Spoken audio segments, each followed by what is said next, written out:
March 21st, 2013. I'm Aubrey Shepherd in Fayetteville, Arkansas. And let's see some photos from our city, our fair city. What's going on this week? Okay, that's at 5th Street, looking east. And they're about to build a house on an infill lot. There to your left, you can see where some things have been done already. That's the Spout Spring Branch flowing toward us down the right side of the picture. See some big trees along there. You don't see all the trees that were there just a few years ago because they were cleared just before the streamside ordinance went into effect, when it would have been made it illegal for them to start clearing it. But here's the walkway across the street, across the stream, where the street could have gone, but we're certainly hoping it'll never go there because things are being built very close, and the stream needs the protection that's offered by minimal paving nearby. That's where they're putting in a water line, sewer line, whatever things are having to go in for that process. I did take photos, as public should do, or at least read the permits for activity in their neighborhood or in areas they're concerned about. And that shows the site plan. The stream there comes down sort of like that diagonal line there, but that's not exactly it. You can see it there in kind of the background red. The house that's proposed would be in the corner up there left, and it's pretty well situated, I guess. Okay, this is from World Peace Wetland Prairie, and it's just one of the tulip family or relatives. It's not your typical tulip, but it's a beautiful one, and it's one that was planted there. I guess we put those in 3 or 4 years ago, thanks to Cindy Cope, who is sort of the great advocate of all things beautiful for Fayetteville. And there's a nice blackbird, and there's well, I call these peace birds, the cardinal, and the next to the peace sign. Okay, that's the team from the private farm in Fayetteville. These are photos from the senior center you're looking at now. But the people in the city council meeting were there to talk about the farming legislation, the urban farming plan that there's the senior center director. And this was on the 17th or 18th, 19th, I guess it was, or 20th.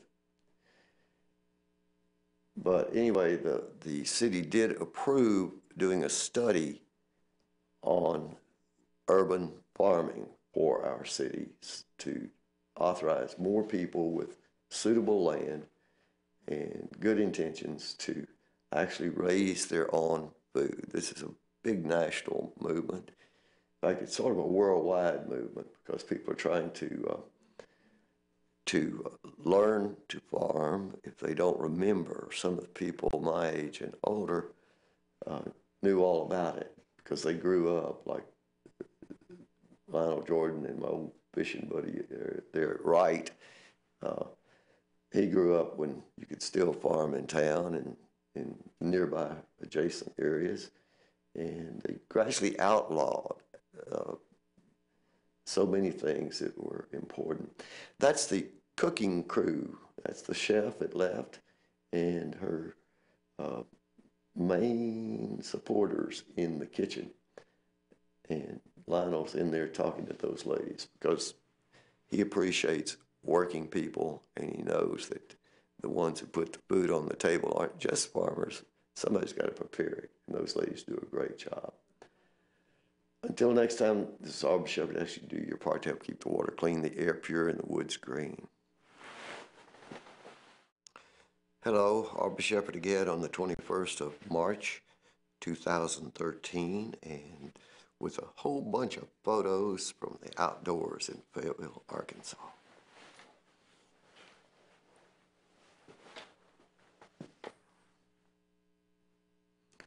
This is on 7 acres of land owned by Partners for Better Housing in South Fayetteville, Arkansas. Now, some of this land certainly had some farming adjacent to it years ago. This is between 7th Street, in other words, south of what used to be the school at 6th and 7th Street, and but it's before you get to 12th Street.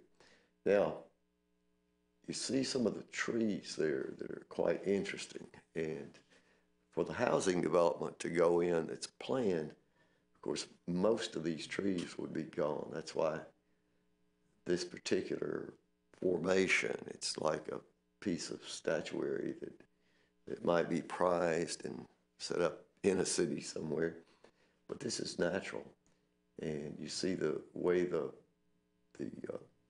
3 different trees, 2 different species represented, and they just sort of depend on one another. Take a pretty stiff storm to knock them down because of all the roots going in all directions, all entangled, all wrapped together.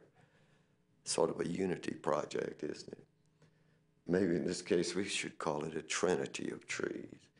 But at any rate, those are some of the many beautiful things there.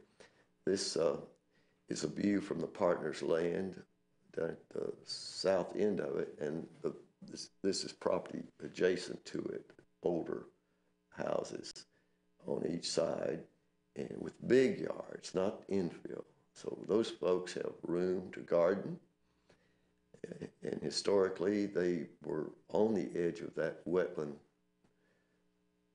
forest that we are walking through for these pictures of the 7 acres. And you can see that, well, back in that yard, they did have something that looks like a storm shelter. Probably it was used also for storing vegetables, keep them cool and warm through the winter.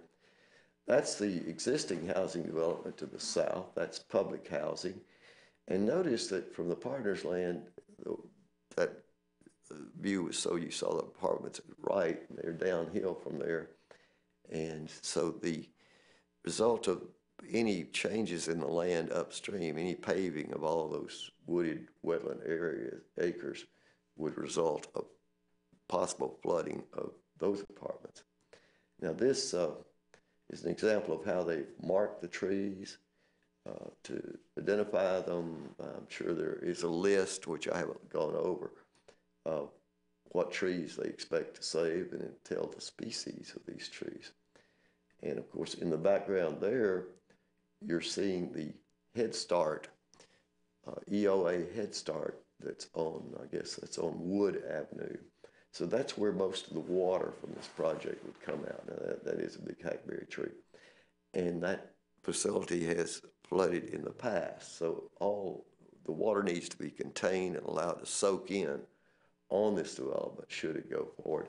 This is just an example of the native wildflowers blooming out there on the ground. I didn't do much on wildflowers because I was looking at the trees on this day. Well, you see, this gives you an idea of where it is, Clinton and Wood. And it wasn't open that day. I don't know if that's because I was out there, but maybe it was because it's spring break. I didn't think of that at the time, but I was also thinking about the fact that EOA Head Start's going to be suffering cutbacks from its normal financial support from our government, and that's bad for the kids. Okay, this is an example of a very incautious mockingbird. He's actually eating privet berries, something that people are trying to get rid of in our city. But the problem is that if birds eat privet seeds, they leave them somewhere else and they grow. That's why we have so many of them. They're non-natives in our city. And they compete better more space, it appears, some of these foreign invaders than our native woodland berry producing plants. So if you take those out and plant some of the good stuff, you can improve it for the birds and for the future. Please do your part to help keep the water clean, the air pure, and the woods green. See you.